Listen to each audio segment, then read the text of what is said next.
যেটা বৈষম্য বিরোধী, ওখানকার কিছু নেতৃবৃন্দও নিজেদের পকেট ভারী করার জন্যই নেমে পড়ছে। যে যার মতো করে তাদের দাবি দাওয়া আদায় করার জন্য রাস্তায় নেমে পড়তেছে। গত 2-3 দিন ধরে যেটা আপনার মেয়র অবৈধ মেয়র পাওয়ার জন্য আপনার যেভাবে একটা আন্দোলন চলে গেছে, নেমেছে দেশকে সামনে নিয়ে যাওয়ার জন্য অনেক চেষ্টা করছে। আমাদের আশা ছিল ডক্টর ইউনূস আমাদের আশানুরূপ ফলাফল দিবে, কিন্তু দিতে পারে না। কারণ ডক্টর ইউনূসকে আমাদের যেই বড় দলগুলো আছে, রাজনৈতিক দলগুলো কেউ হেল্প করে নাই।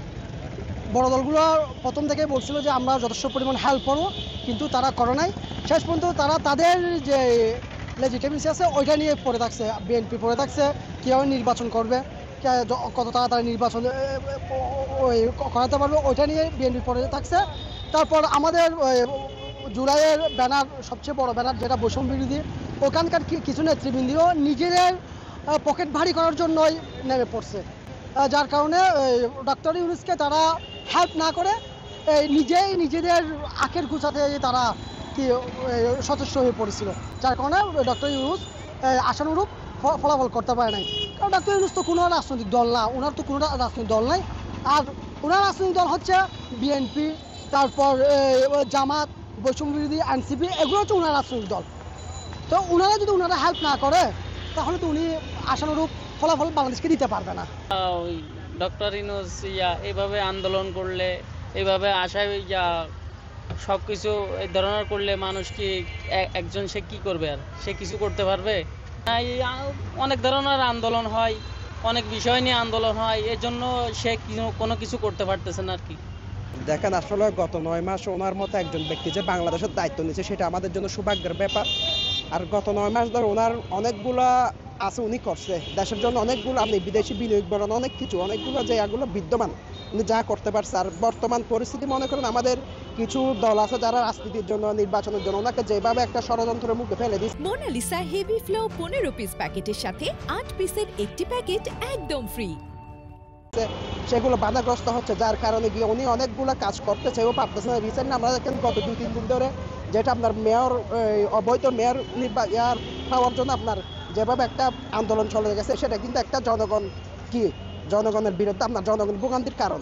অনেকগুলো প্রেশার ক্রিয়েট কিন্তু ওনার হচ্ছে, সেগুলো কিন্তু আমাদের বিভিন্ন রাজনৈতিক দল বিশেষ করে যারা প্রেশার ক্রিয়েট করতেছে ওনাদের কারণে অনেক কাজ কি বাধাগ্রস্ত হচ্ছে, যার কারণে গিয়ে ওনার উন্নয়নগুলো কি আমরা দেখতে পাচ্ছি না, অনেকগুলো প্রশ্নবিদ্ধ হচ্ছে।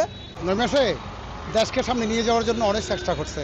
এর মধ্যে হয়তো প্রত্যেকের উচিত ছিল যে সহযোগিতা করা, হয়তো অনেকে সহযোগিতা করতেছে না। সেই জন্য আমি মনে করি সবাই সহযোগিতা করে ওনাকে, যাতে করে এই দেশটাকে একটি সুন্দর নির্বাচন দিয়ে যে কার্যক্রমগুলো আছে এই কার্যক্রমগুলো শেষ করে যাতে সুন্দরভাবে এখান থেকে শেষ করতে পারেন, তাইলে সেটাই আমার মনে হয় সবাইকে মিলে ঐক্যবদ্ধভাবে ওনাকে সহযোগিতা করা দরকার। আমি সাধারণ জনক হিসেবে বলতেছি যে ডক্টর ইউনূস যেভাবে কাজ করে যাচ্ছে, আমি মনে করি ডক্টর ইউনূসকে যেভাবে প্রতারণা করতেছে, যেভাবে মানে আপনাদের ওইখানে ভারত থেকে একটা পরিকল্পনা নিচ্ছে যে ডক্টর ইউনূসকে পদত্যাগ করবে। আমরা ওই পদত্যাগ না করলে মনে হয় আমার থেকে ভালো হয়। কেন উনি যেভাবে কাজ করেছে, উনি যদি থাকতো অনেক জিনিসটা অনেক বেটার হবে, কাজ আরও বাংলাদেশের কাজ আরও মানে ভালো দিকে যাবে, আমি এটাই মনে করি। আমরা সাধারণ মানুষ এমন একজন অন্তর্বর্তী সরকার চেয়েছিলাম, যাকে পেয়েছিলাম আমরা ডক্টর ইউনূস স্যারকে, যে যার মতো করে তাদের দাবি দাওয়া আদায় করার জন্য রাস্তায় নেমে পড়তেছে। দুঃখজনক হলো সত্য কথা যে আমরা যেই আকাঙ্ক্ষা নিয়ে তাকে বসিয়েছিলাম, আমরা সেই আকাঙ্ক্ষার প্রতিফলন ঘটার জন্য তাকে যৌক্তিক কোনো সময়ই দিচ্ছি না।